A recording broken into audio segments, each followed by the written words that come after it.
Բարև ձեզ։ Գագիկ Ծառուկյանի հյուրը հայկական ծագումով շվեյցարացի վավերագրող լուսանկարիչ Դեմիր Սիոմնեզն է։ Նա Հայաստանում է ցեղասպանագիտության շաբաթ միջոցառմանը մասնակցելու նպատակով։ Գրքարշավը սկսել է իր նոր աշխատանքով, որտեղ ներկայացված է Արցախի անկումն ու 2020-23 թվականների վավերագրությունը։ Հայկական արմատներով հայտնի գործիչը նոր ծրագրեր ունի եւ դրանք որոշել է կյանքի կոչել գաղափարակից ու հայրենանվեր մարդկանց աջակցությամբ։ Ես շատ տպավորված եմ, որ մենք հայազգում կան այդպիսի մարդիկ, որոնք լիարժեք մտահոգ են իրենց երկրի, իրենց ժողովրդի համար, որ մեծ աշխատանք է կատարել այն մարդկանց, ովքեր մտահոգ են իրենց երկրի, իրենց ժողովրդի համար, դրանով ապրում են, աջակցում են, մասնակցում են, որ մենք իրենց ճանաչենք, ներկայացնենք, իրար կողքի լինենք, երբ որ ազգը միասնական ամի բռունցքը ցանկացած խնդիր իր համար լուծել է, իսկ եթե մասնատված է կտոր նրանք հաջողություն հաղթանակ չեն կարող ունենալ։ Շնորհակալություն եմ հայտնում այն ամենի համար, ինչ անում եք արցախցիների, սփյուռքի մեր հայրենակիցների ու Հայաստանի հայերի համար։ Մենք դա մեր գործ ենք կատարում, որ հայոր որպես հայորդի մենք մտածում ենք մեր երկրի, մեր ժողովրդի համար եւ դա միայն խոսքերով չի, մարդը պետք է գործ անի, աշխատանք կատարի։ Դա մեր հզորությունն է, մեր հպարտությունն է, աշխարհում մենք որ ավելի մեծ ճանաչում ունենանք։ Մեծ հայրենականում հաղթանակի 80-ամյակի կապակցությամբ օրեր առաջ թողարկվեց սահմանափակ քանակությամբ հատուկ կոնյակ, շշալցված բացառիկ հումքով։ Գագիկ Ծառուկյանի որոշմամբ այդ խորհրդանշական նվերն այն արժանավորների համար է, որոնք նպաստ են բերում հայրենիքին, որոնք գիտեն հաղթանակի գինը։ Հայրենական պատերազմի 80-ամյակին կապակցված կոնյակ ենք արտադրել եւ այդ ժամանակ ես ասեմ, որ այդ կոնյակը միայն պետք է տրվի հասցեատերերին, այն մարդկանց, ովքեր մտահոգ են երկրի համար, ազգի համար, պետության համար եւ աշխարհում մեկ հայազգի պատիվը բարձր են պահում։ Եվ ես տեսնելով հաղորդումը տպավորված, որ անպայման ես պետք է այդ առաջին շիշը հանձնեմ իրեն, որ ինքը արժանի է, որ կարողանում է այսքան տարիներ որպես ամենալավ լուսանկարիչ, որ կարողանում է ալբոմ կազմել ցեղասպանության հետ կապված, որ մենք չենք կարող մոռանալ դա։ Մեր ամբողջ ազգը սքացել է, սքում է, եւ դա ինքը լիարժեք աշխատանք կատարելով, ամբողջ աշխարհին ներկայացնելով մեզ գործակատարում։ Կոնյակը պատրաստված է 1945 թվականի խաղողի բերքից։ Մերսի։ Եվ ստեղ գրած է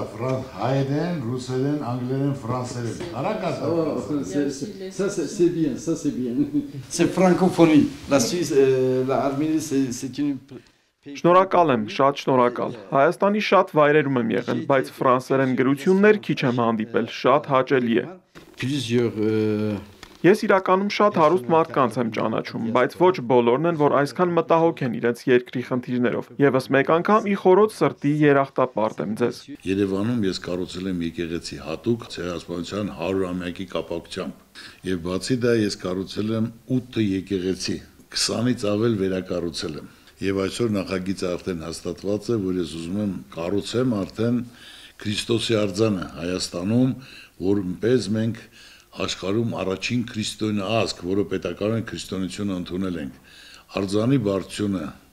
101 մետր է լինելու։ Հիսուսի արձանի ամբողջ հմայքն ու շքեղությունը հայտնվելու է նաև շվեյցարահայ վավերագրողի օբյեկտիվում, մինչև այդ հիանում են հոլովակով։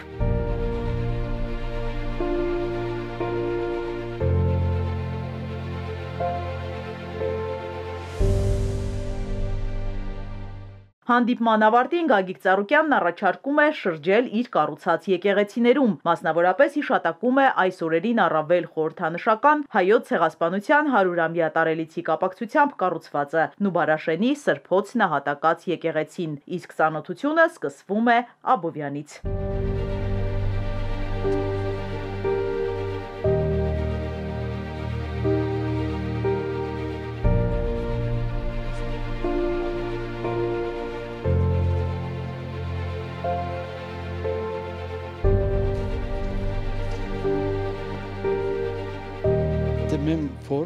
Շատ ոգևորված եմ այս եկեղեցու ճարտարապետությամբ։ Սա կարևոր հոգևոր կառույց է Հայաստանի ու աշխարհի համար։ Այստեղ հսկայական աշխատանք է կատարված ոչ միայն Հայաստանի ու Սփյուռքի հայերի, այլև ամբողջ քրիստոնյա աշխարհի համար։ Շրջայցը շարունակվում է Նոր Հաչնի, Սուրբ Ամենափրկիչ և Նուբարաշենի Սրբոց նահատակած եկեղեցիներում։ Դեմիրը ֆոտոխցիկը ձեռքից վայր չի դնում։ Հերթական վավերագրությունն է ձևավորում, որը հոգևոր արժեքներն ու ճարտարապետական կոթողները ներկայացնելու է նոր դեմիրական դիտակետից։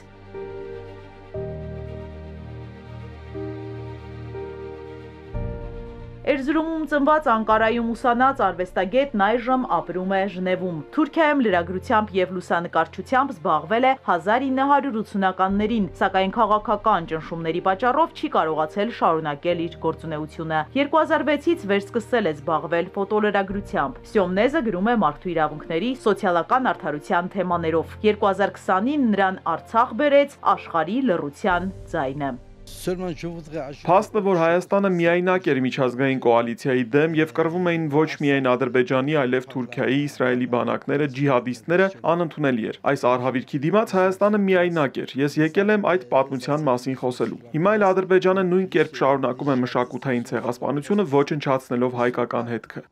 Նյումեգի հրատարակած Դեմիրի գրքում լուսանկարներն ուղեկցվում են գրավոր նոթերով։ Ընթերցողը հայտնվում է Մարտի դաշտում, Ստեփանակերտի փողոցներում ու մշուշոտ իրականության մեջ։ Դա փաստագրական արժեք է հարգանքի տուրք զոհվածներին և սթափության կոչ համայն մարդկությանը։ Իզաբելլա Հովհաննիսյան, Ալեքսանդր Կիրոյան, Սիմիկ Մայիլյան, Էպիկենտրոն։